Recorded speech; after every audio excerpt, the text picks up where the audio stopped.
이제 날이 조금 있으면 선선해질 텐데요. 춥게도 느껴질 텐데 그럴 때 생각나는 음식들이 많이 있으시죠? 여러분, 진하고 하얀 국물을 가진 그 곰국 어떻습니까? 거기다 하얀 쌀밥을 말아가지고 맛있는 깍두기랑 먹으면 얼마나 맛있겠습니까? 근데 이 곰국이 맛있는 것 때문에도 좋아하지만은 또 곰국을 좋아하게 된 또 다른 이유가 제게 있습니다. 다른 게 아니라 서울에 거주하시던 부모님이 내려오셔서 제일 많이 잡수신 게 곰국이기 때문입니다. 만두를 워낙 좋아하시기 때문에 그 곰국에다가 만두를 넣어가지고 그래가지고 따뜻한 밥이랑 이렇게 드리면 언제나 그거를 가장 맛있게 드시곤 하셨습니다. 그래서 가끔 곰국을 먹을 일이 생기면 곰국은 저에게 단지 음식 그것이 아니라 그 이상의 것이 됐습니다. 곰국은 저에게 부모님의 은혜를 떠올리게 만들어주고 또 부모님이 살았을 때 모습을 생각나게 만들어주는 음식 이상의 의미를 가지고 제게 다가오게 된 것입니다. 우리는 일상을 살면서 어떤 일들을 만나기도 하고 많은 물건들을 사용하기도 하고 많은 사람들을 만나기도 합니다. 근데 그 모든 것들이 늘 부딪히고 경험하는 것이기 때문에 그냥 하찮게 별로 의미가 없는 것으로 생각하다가 내게 소중한 무엇인가와 그 하찮은 것이 이렇게 연결이 되면 그 하찮게 여겨졌던 일상의 것들이 이제는 아주 귀하디 귀한 것으로 우리 가슴 속에 남게 됩니다. 우린 그런 것들을 기억의 창고 속에 차곡차곡 쌓아두었다가 때때로 꺼내서 보면서 눈물을 짓기도 하고 미소를 짓기도 합니다. 여러분, 그런 것들이 풍성한 사람은 생각도 많아지고 하나님 앞에 드리는 묵상도 깊어지고 삶이 훨씬 더 풍요로워진다고 생각을 합니다. 예수님께서는 거라사 지방에 도착하셔서 귀신 들렸던 사람을 고치는 일을 하셨는데 거라사 사람들이 나와서 이 지방을 떠나달라 이렇게 이야기를 했기 때문에 예수님께서는 다시 배를 타시고 본래 출발 지점이었던 가버나움으로 가시게 됩니다. 그게 오늘 읽은 말씀 21절입니다. 예수께서 배를 타시고 다시 맞은편으로 건너 가시니라고 되어 있습니다. 자, 그런데 여러분, 우리가 주목해 봐야 될 사실이 있는데 예수님이 배 타고 다시 가신다 이렇게만 하면 안 되고 그 배를 타는 제자들의 마음을 좀 생각해 봐야 됩니다. 여러분, 갈릴리 주변에 사는 사람들은 수시로 배를 타고 내렸을 겁니다. 또 더군다나 어부로 살았던 사람들이 여러 명 포함되어 있는 제자들은 배를 타고 내리는 게 아주 하찮은 일상의 일이었을 겁니다. 배 또 타? 뭐 그러면서 탔을 겁니다. 아무 생각 없이. 그러나 여기 거라사에서 가버나움으로 가면서 배를 타는 이날만은 달랐을 겁니다. 왜 달랐을까요? 바로 지난번에 가버나움에서 거라사로 오던 중간에 그 배에서 그 배가 갈릴리 한복판에 있을 때 무슨 일이 있었나요? 큰 풍랑이 일어나면서 바다가 금방이라도 뒤집을 것처럼 보이지 않았습니까? 그 바다의 물결이 뒤집힘과 함께 배도 뒤집혀서 바닷속으로 들어갈 것 같은 그 고비를 그들이 넘기지 않았습니까? 죽음의 공포 앞에 던져졌을 때 그들을 그 사지에서 건져주신 분이 예수님 아니십니까? 예수님은 그날 풍랑에게 명령하시고 파도에게 명령하셔서 바람과 바다를 잔잔하게 하심으로 그들을 건져 살리는 놀라운 경험을 그들에게 가지도록 하지 않으셨습니까? 물론 평소에도 예수님이 능력 많으시다는 걸 알긴 알았지만 바람과 바다까지도 그 앞에 굴복할 수밖에 없는 그런 예수님이신 줄은 그들이 미처 몰라 그날 놀라고 또 놀랐을 것입니다. 그게 오래전 얘기가 아니고 바로 지난번에 가버나움에서 거라사로 올 때 있었던 경험 아닙니까? 그런데 이제는 반대로 거라사에서 가버나움으로 가면서 배를 타게 됐는데 어찌 그 일을 서로 간에 이야기하지 않을 수 있겠는가 하는 것입니다. 이봐, 배를 또 타게 됐어. 글쎄 말이야, 지난번에 나 바다에서 죽을 뻔했을 때 절대 배는 안 타 이렇게 결심했는데 오늘 배를 또 타네. 그런 얘기를 하는 제자도 있었겠죠. 어떤 제자는 이렇게 말했을 겁니다. 그래, 나도 다시는 배를 안 타려고 했는데 괜찮아, 그날 보지 않았는가? 예수님만 같이 계시면 그분은 풍랑보다 강하고 어떤 물결보다도 강한 분이어서 나는 예수님과 함께 탈 수만 있다면 1000번 만번 탈 수 있어, 이런 얘기를 하면서 그 배에 오르지 않았겠습니까? 여러분, 배라고 하는 것은 여행하기 위해서 바다를 건너든지 강을 건너는 사람은 누구나 다 타는 겁니다.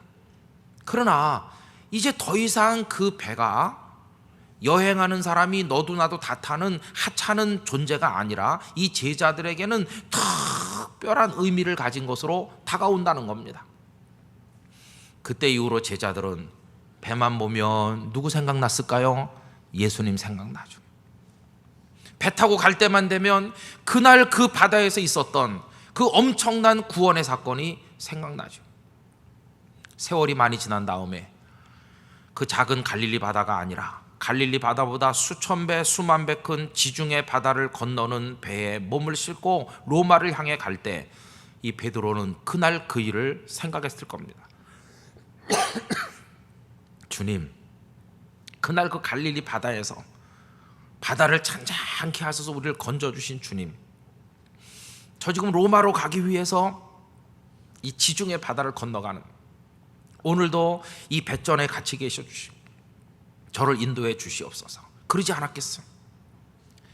그 이후로 배만 보면 예수님 생각나고, 예수님 생각하면 배 생각나고, 이 배라고 하는 일상에 하찮은 것이 더 이상 제자들에게 하찮은 것이 아닌 소중한 것으로 다가오게 되지 않았겠습니까? 여러분, 행복이라고 하는 게 무엇일까요? 행복은 일견 무의미해 보이고 지루해 보이는 일상의 모든 것 속에 스며있는 기쁨과 그 감격을 경험하게 되는 것, 그게 바로 행복이 아니겠습니까? 매일매일의 일상의 삶 속에서 예수님이 생각날 수만 있다면 얼마나 감사하겠어요. 오늘 본문 말씀 길게 읽었는데 우린 그런 분들을 두 사람 더 발견할 수 있습니다. 한 여인이 있었습니다. 노래 가사 그대로 이름도 모르고 성도 모릅니다. 그러나 우리가 그 여인에 대해서 아는 게 있습니다. 이 여인은 마음속에 깊은 감격이 있었으리라, 그거 우리가 압니다. 그리고 그 여인은 가버나움 길거리를 사랑했었으리라는 것도 우리가 알 수 있습니다. 여러분, 그 여인이 가버나움 길거리를 사랑한 이유는 도대체 무엇일까요? 그녀가 만약 가버나움에 거주하는 주민이었다면 아침 저녁으로 그 길을 걸어 오르내리고 내리면서 거기서 떠오르는 얼굴이 있었을 겁니다. 그녀가 가버나움 주민이 아니었다면 일부러 시간을 내어 그 길거리를 찾아오곤 했을 것입니다. 그 길에 서기만 하면 떠오르는 분이 계시기 때문입니다. 여러분, 그분이 누구이실까요? 그분이 바로 예수 그리스도이신 것입니다. 오늘 본문은 이 여인에 대해 설명하기를 12해를 혈루증으로 알아온 여자라고 소개하고 있습니다. 그녀의 삶의 고통이 얼마나 깊고 힘들었겠는지를 26절이 다음과 같이 말씀했습니다. 많은 의사에게 많은 괴로움을 받았고 가진 것도 다 허비하였으되 아무 효험이 없고 도리어 더 중하여졌다고 말씀했습니다. 아파 보신 분은 알 겁니다. 여러분, 한 달만 입원해 보세요. 그래도 우리 인생 전체가 흔들리는 판에 12회를 고통받은 이 여인의 인생은 다 무너져 내리고 그 생명은 좀 먹고 병든 생명이 되어 허덕이고 있는 거 아니겠습니까? 그랬던 그녀가 무슨 볼일이 있었는지 모르지만 아픈 몸을 이끌고 간신히 그날 가버나움 길거리에 나왔는데 사람들이 귀에 못이 박히도록 말해줬던 그분, 그 사랑과 능력이 엄청난 그분 예수님이 자기가 서 있는 같은 길에 서 계신 걸 알게 됐을 때 이 여인의 가슴에 뜨거운 충동이 느껴진 것입니다. 이제 내 인생을 건져주실 분은 저분밖에 없어. 저분이 아니면 이제 나를 건져줄 분은 없다 생각했을 때 아무것도 본에 보이지 않고 그 많은 인파 사이를 헤집고 뚫고 비집고 들어가서 그 예수님의 옷에 손을 대게 된 것입니다. 저분의 옷에 손가락만 닿아도 내가 구원받을 줄 믿습니다. 여러분, 이 여인의 애절한 마음이 27절 28절에 나옵니다. 다시 한번 다 같이 읽어봅시다. 예수의 소문을 듣고 무리 가운데 끼어 뒤로 와서 그의 옷에 손을 대니 이는 내가 그의 옷에만 손을 대어도 구원을 받으리라 생각함일러라. 아멘. 그 여린 손이, 그 마른 한 여인의 손이 예수님의 옷자락을 스치는 그 순간 벌써 몸이 알았습니다. 깨끗하게 나았음을 알게 됐습니다. 29절, 이에 그의 혈루근원이 곧 마름에 병이 나은 줄을 몸에 깨달으니라. 할렐루야. 이뿐이 아닙니다. 갑자기 예수님은 걸어가시다 말고 그 자리에 멈춰 서셨습니다. 그리고 둘러보셨습니다. 누가 내 몸에 손을 대었느냐 물어보셨습니다. 꾸지람 하시기 위해서가 아니라 그 갸륵한 믿음의 마음을 가진 사람을 보고 싶어 하셨기 때문입니다. 숨길 수 없음을 아는 여인은 예수님 앞에 자신을 보이게 됐습니다. 그때 예수님 무슨 말씀하셨나요? 33절 34절 다 같이 읽읍시다.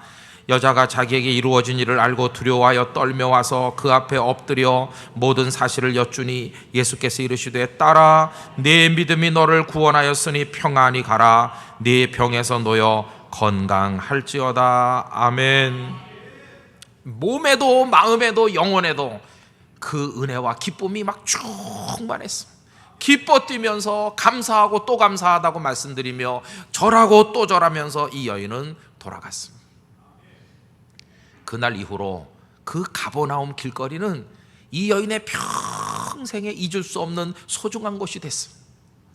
언제나 사람들로 북적대고 소음이 들리고 시끄러운 여느 다른 마을의 길거리나 똑같이 먼지가 풀풀 날리는 그런 길거리였겠지만 이 여인은 거기 와서 서기만 하면 그분의 모습이 보이는 것 같고 딸이라 불러주셨던 주님의 음성이 귓전에 들리는 듯 하였을 것입니다.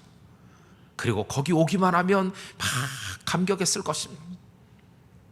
생각 없는 무표정한 얼굴로 많은 사람들이 오고 가는 그 길바닥에 불과하였지만 은혜를 받고 나니 이 여인에게 가버나움 길거리는 너무너무 소중한 곳이 됐습니다. 이젠 그리로 내려가고 올라오는 거 하나하나가 하찮은 일상이 아닌 기쁨과 감사가 되지 않았습니까? 여러분, 가버나움 길거리에 오기만 하면 예수님이 떠오르는 사람이 또 한 명 나옵니다. 그는 가버나움 회당의 회당장 일을 보고 있는 야이로입니다. 그에게는 사랑하는 12살 된 딸이 있었는데 병들어 심각하게 앓다 죽어가고 있었습니다. 눈에 보이는 게 아무것도 없어요. 생각나는 거 예수님밖에 없는데 마침 예수님께서 거라사에서 돌아오셔서 지금 바닷가에 계시다는 이야기를 누가 들려줬을 때 다 내려놓고 막 달려갔습니다. 그리고는 엎드려 간청했습니다. 오셔서 내 딸을 좀 건져서 살려달라고 그랬습니다. 22절 23절 회당장 중에 하나인 야이로라 하는 이가 와서 예수를 보고 발 아래 엎드려 간곡히 구하여 이르되 내 어린 딸이 죽게 되었사오니 오셔서 그 위에 손을 얹으사 그로 구원을 받아 살게 하소서 하거늘. 예수님은 기다렸다는 듯이 야이로와 함께 그의 집으로 가셨습니다. 그런데 가는 도중에 사람이 와서 하는 말이 그 딸이 벌써 세상을 떠났다고 말했습니다. 그러나 예수님 멈추지 않으시고 야이로의 집에 가서 사람들이 울고 불고 그 아이의 시신이 눕혀져 있는 그 방에서 통곡하고 있지만 이 아이가 죽은 게 아니라 잔다고 하시며 달리다고 마시니 죽은 소녀가 일어나 아버지의 품에 안기게 됐습니다.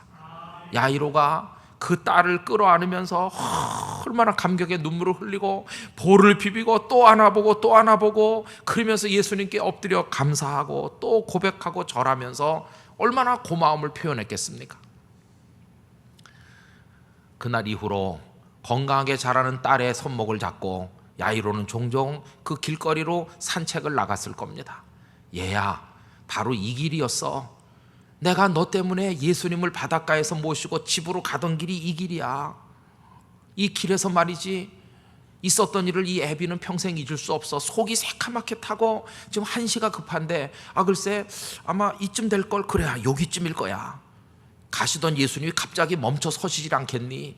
보니까 어떤 여자가 앞에 나와서 뭐라고 얘기하는데 아유, 이 애비는 속이 새카맣게 되는 줄 알았다. 아니 지금 빨리 가야 되는데 예수님 멈춰서서 그 여자와 무슨 얘기를 나누는데 예수님도 원망스럽고 그 여자도 미웠어. 빨리 가야 되는데 아니나 다를까 집에서 사람이 와서 글쎄 네가 죽었다는 거야. 하늘이 무너지는 것 같았지. 이제 다 끝났구나 그렇게 생각했단다. 그런데 예수님은 계속해서 우리 집으로 가시자는 거야. 그래서 따라갔더니 내 어머니도 누구누구도 울고불고 하는데 그때 그 방에 들어가셔서 너를 보고 잔다고 말씀하시지 않겠느냐? 그리고 너에게 명령하셨지. 달리다곰 소녀에 일어나라. 그때 네가 일어난 거야. 그분이 나는 여기만 오면 생각나. 사람들은 그분을 미워했지만 나는 그분이 전능하신 여호와 하나님이 보내신 메시아임을 나는 틀림없이 믿는단다. 그런데 얼마 전에 예루살렘을 다녀온 사람을 만났는데 이상한 얘기를 하더라고. 그 예수님을 사람들이 글쎄 그 귀한 분을 십자가에 죽였는데 너도 봤지? 그날 우리 집에 왔던 그 제자들 말이야. 그 제자들이 예루살렘에서 설교를 한다지 뭐냐. 그런데 갔던 사람이 그 제자들 설교를 들어보니까 십자가에서 죽으셨던 그 예수님이 사흘 만에 부활하셨다는 거야.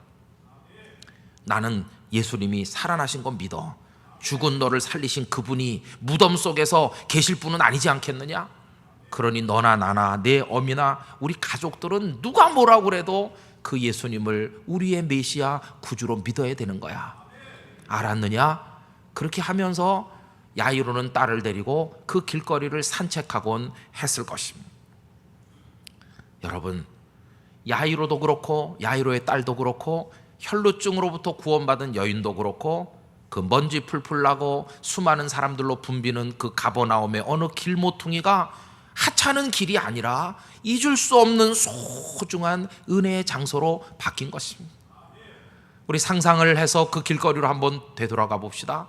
많은 사람이 있었을 겁니다. 어쩌면 길 양편에 물건을 파는 사람들이 늘어서서 물건을 판다고 소리 높이고 있었을지도 모릅니다. 많은 사람이 내려가기도 하고 올라오기도 했을 것입니다. 오늘 24절에도 많은 사람들이 에워싸며 가고 있었다고 얘기하고 있지 않습니까? 그러면 그 모든 사람들에게 그 길이 다 의미가 있고 다 소중하고 그 길에 오기만 하면 다 감격하는 그런 길이었습니까? 아닙니다. 그들에게는 그냥 길일 뿐이었습니다.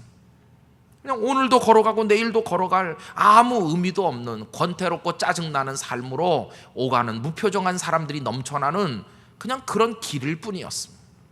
그러나 이 여인에게, 야이로에게 그 길은 단지 길이 아니라 예수님을 생각나게 만들어주고 그 먼지 속을 걸어가도 마음의 기쁨이 샘솟게 만들어주는 놀라운 장소로 바뀌어 있었다는 것입니다. 여러분, 하찮은 일상의 것들이 더 이상 무의미하고 하찮은 것으로 여겨지지 아니하고 기쁨으로 여겨지게 만들어지는 그런 변화는 도대체 어디서 기인하는 것일까요? 다른 게 아니라 그들이 받은 은혜 때문인 것입니다. 은혜를 받고 나니까 제자들은 배를 타고 내릴 때마다 그 배를 타고 내리는 것 자체가 기쁘고 예수님이 생각이 났습니다. 은혜를 받았기 때문에 그 가버나움 길모퉁이를 돌아갈 때마다 예수님이 생각이 나고 그 길을 걸어 오늘도 살아있는 자신을 보면서 하나님 앞에 감사했을 것입니다. 이것이 바로 그들이 경험한 일상의 틈새에서 맛보는 주께서 주시는 놀라운 은혜였던 것이고 이것이 성도가 경험해야 될 행복인 것입니다. 성도 여러분, 결국 이 은혜는 누가 주셨는가? 예수님이 주신 것이죠. 그러니까 우리의 일상의 삶을 무의미한 것으로 만들지 않고 그 일상 속에서 기쁨을 맛보고 꽃이 피어 열매를 맺듯이 날마다 감칠맛 나는 삶을 살도록 만들어주신 분은 다름 아닌 우리 구주 예수님이신 것입니다. 예수님의 은혜는 우리의 무의미한 삶에 의미를 부여하고 지루한 삶에 기쁨이 넘치게 만들고 예수님의 은혜는 물 한 잔에도 감사하게 만들고 늘 먹는 밥 한 그릇에도 기쁨을 맛보도록 만드는 능력이 그 속에 있는 것입니다. 예수님의 은혜를 경험한 사람은 익어가는 들판의 곡식 그냥 지나칠 수 없고 피어있는 꽃 한 송이를 보며 주님을 생각하고 드나드는 예배당이지만 여기 들어와 앉아 주님 그렇게 하기만 해도 하늘의 평화가 임하는 것을 맛보게 되는 것입니다. 예수님의 은혜가 우리를 그렇게 만드는 것입니다. 그럼 여러분, 이 은혜 누가 받는 겁니까? 이 은혜는요, 예수님과 자신의 인생을 그리고 가정을 자신의 모든 것을 묶어 연결시킨 사람이 받는 것입니다. 제자들이 어떻게 풍랑 속에서 건진받는 은혜를 받았나? 예수님과 함께 그 배에 탔기 때문에 그런 은혜의 경험을 한 것입니다. 이 여자가 예수님께 나와 손가락을 예수님의 옷자락에 대는 순간 예수님과 이 여인이 연결이 됐고 그걸로 인해서 이 여인은 치료받는 은혜를 경험한 것입니다. 야이로는 막 달려와서 엎드려 간청함으로 자신의 가정과 예수님을 연결시킴으로써 그 딸이 살아나는 은혜를 경험하게 된 것입니다. 여러분, 결국 은혜를 얻으려면 예수님과 우리를 연결시켜야 된다는 것을 알 수 있어요. 그런데 많은 사람들이 예수님을 연결시키지 않죠. 혼자 끌어안고 있습니다. 스스로 해결하려고 하고 있습니다. 여러분들의 삶에 기쁨이 넘치는 그런 경험을 하기를 원한다면 은혜를 받으시길 바랍니다. 그러면 은혜를 주시는 유일한 분이신 예수님께로 나가셔야 됩니다. 나가셔서 손을 내밀어서 그 옷자락을 붙드는 마음으로 하셔야 됩니다. 엎드리시고 간청하시고 초청하시고 예수님과 여러분들의 인생을 연결시키시게 되기를 바라는 것입니다. 저는 이미 예수님은 이 많은 인파 속에 혈루증으로 고통하는 그녀가 있음을 알고 계셨다고 생각합니다. 너 빨리 내게 오너라, 내게로 가까이 다가오너라 기다리셨을 것이고, 야이로의 딸이 죽어가는 것도 아셨을 것이고, 야이로가 찾아와 엎드리기를 예수님은 기다리고 계셨을 것이라고 믿습니다. 그들이 왔을 때 예수님과 연결된 것입니다. 예수님 은혜를 베푸실 준비가 다 되어 계신 것입니다. 오늘도 우리 주님은 찾아오는 이들에게 엄청난 은혜를 베풀어 은혜를 경험한 이들로 하여금 매일매일의 일상이 감칠맛 나는 일상이 되도록 만드시는 주님이신 줄로 믿습니다. 여러분, 조금 더 망설이지 마셔야 됩니다. 이 여인인들 왜 망설임이 없었겠어요? 사람 너무 많아. 지금은 때가 아닌 것 같아. 나같이 부끄러운 여인이 어떻게 그 앞에 갈 수 있나? 저기 야이로 회당장님하고 가는 거 보니까 지금 바쁘게 어딜 가시는 것 같은데, 회당장님 딸이 아프다더니 거기 가시나? 지금은 아니야. 나중에 좀 한가해지면 찾아와야지. 이런 생각 왜 없었겠어요? 그러나 그 망설임이 있었다면 이 여인은 주님의 은혜를 받을 수 없었을 텐데, 그 모든 것 다 내려놓고 달려가 주님의 옷에 손을 내밀었으므로 이 여인은 구원의 은혜를 얻은 거 아닙니까? 여러분, 야이로라고 왜 망설임이 없었겠어요? 지금 예수님밖에 없다는 거 알지만 바리새인이나 사두개인들 백성의 장로들이 예수님 별로 안 좋아한다는 거 알 텐데, 가도 되는 건가? 내가 예수랑 이렇게 왔다 갔다 한다는 거 알면은 그 사람들이 다음번 회당장에서 나를 잘라낼지도 모르는데, 가도 되는가? 별 생각이 다 들었겠죠. 그러나 딸이 죽어가는 마당에 다 필요 없다, 나는 은혜가 필요하다, 그러면서 달려갔더니 주님의 은혜를 얻게 된 거 아닙니까? 여러분, 사탄은 우리를 망설이게 만듭니다. 주님께 나가지 못할 여러 가지 이유가 생각나게 만듭니다. 그러나 그 수많은 이유에도 불구하고 단 한 가지, 은혜를 받아야 된다는 것 때문에 주 예수님께로 나가실 수 있기를 바라는 것입니다. 그게 우리가 할 일인 것입니다. 더구나 우리를 예수님께 묶어서 은혜를 받는 일에는 위기라고 하는 게 좋은 기회가 됩니다. 여기 나오는 이분들도 다 위기 속에서 은혜를 받았습니다. 여러분, 인생이 무너지는 건 위기 그 자체 때문이 아니라 위기를 만났음에도 불구하고 예수님께로 나가지 않는 것 때문에 무너지는 것입니다. 이 제자들의 위기는 풍랑이었는데 풍랑이란 위기 때문에 예수님의 은혜를 맛봤습니다. 이 여인은 혈루증이란 고통 속에 있었는데 그 고통으로 인해 예수님의 은혜를 입었습니다. 야이로는 딸이 병들어 죽은 위기 속에서 오히려 위기가 예수님 만나는 기회로 바뀌고 은혜의 사람으로 바뀌게 된 것입니다. 저는 우리들에게도 많은 문제가 있고 위기가 있다는 걸 알고 있습니다. 그러나 문제는 주님과 우리를 연결시키지 않고 있다는 게 문제입니다. 마치 누구처럼? 여기 본문에 나오는 많은 무리들처럼. 바닷가에도 많은 무리가 있고 그 길거리에 많은 무리들이 에워싸면서 내려가고 있었는데, 그들은 예수님께 나오지도 않았습니다. 간청하지도 않고 자기 집으로 초청하지도 않고 예수님의 옷에 손을 대지도 않았습니다. 그냥 예수님 주변을 밀려 내려가고 있었을 뿐입니다. 나는 기도 제목이 없어. 나는 눈물 어린 기도를 해야 될 만한 이유가 없어. 나는 잘 살고 있어. 저 예수를 그냥 따라가는 것뿐이지 나는 예수가 없어도 괜찮아. 그 무리들에게는 그날 아무 일도 일어나지 않았어. 그 이후에도 그들도 가버나움 길거리를 수없이 왕래했겠지만 그 길거리는 그들에게 아무 의미도 없는 그저 권태로운 길이었을 뿐입니다. 그러나 그날 주님께로 나가서 은혜를 입은 이들은 그 먼지 나는 길거리 하나하나가 감사의 장소요, 예수님 생각나는 곳이요, 은혜의 장소로 바뀌지 않았습니까? 저는 여기 무리들과 같은 이들이 교회 안에도 있을까 봐 걱정됩니다. 늘 교회 오기도 하고 가기도 하고 또 오기도 하고 가기도 하지만 내 인생이, 내 존재가 예수님과 연결돼서 그 은혜로 내가 새로워진 그 경험을 가진 이들이 과연 얼마나 되는가?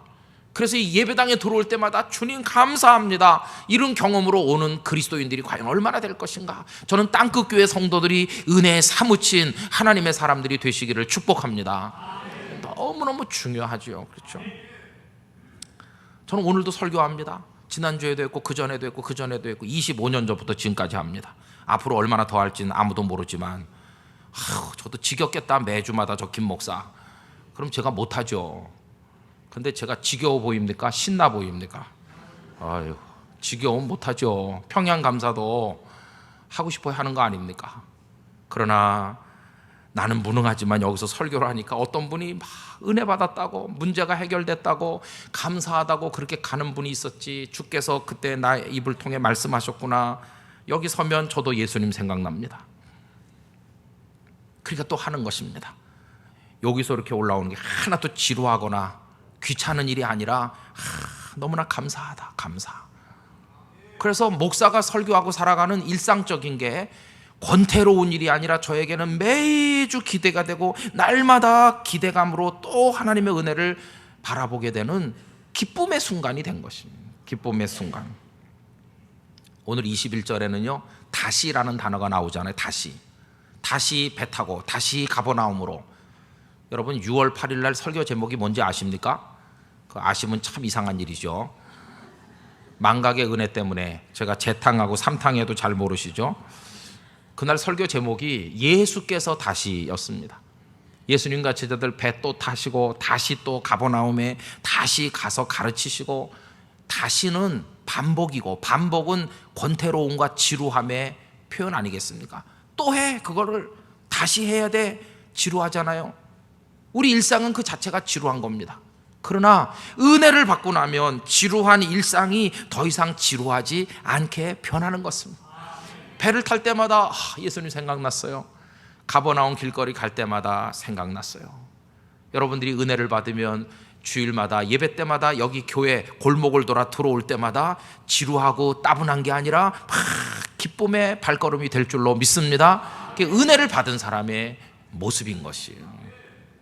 무슨 대단한 걸 얻어야 행복해지는 게 아니라 그 일상 속에 틈새에 하나님이 주신 기쁨이 있는 것이. 여러분 예수님께로 한 걸음 한 걸음 나가 은혜를 받으십시오. 그래서 일상의 우물에서 기쁨과 감격의 생수를 길어 올리시는 여러분들이 되시기를 우리 주님의 이름으로 기원합니다. 다 같이 기도하겠습니다. 아침에 눈 떠서 잠드는 순간까지 매 순간이 예수님과 연결되길 원합니다. 먹고 마시는 모든 일상의 삶이 주님의 은혜의 순간이 되기를 원합니다.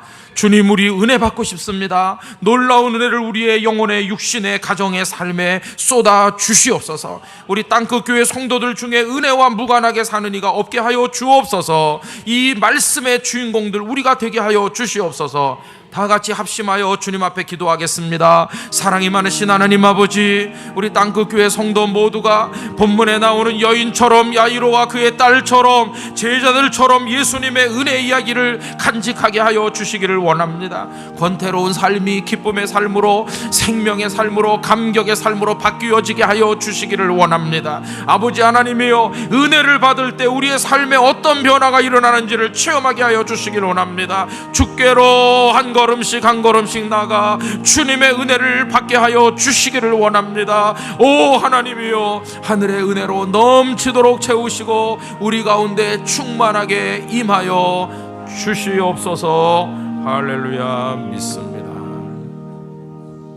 풍성한 은혜로 은혜 베푸시고자 우리에게 오신 주님, 주께로 나가 우리 인생과 가정과 삶을 주님께 연결시키게 하심으로 그 은혜를 받아 지루하고 자칫 권태롭게 느껴질 우리의 삶이 감격의 삶, 기쁨의 삶으로 전환되는 놀라운 체험을 저희 모두가 가지게 하여 주옵소서. 주께로 한 걸음씩 나가는 저희들이 되게 해 주시옵소서. 예수님의 이름으로 기도 올리옵나이다. 아멘.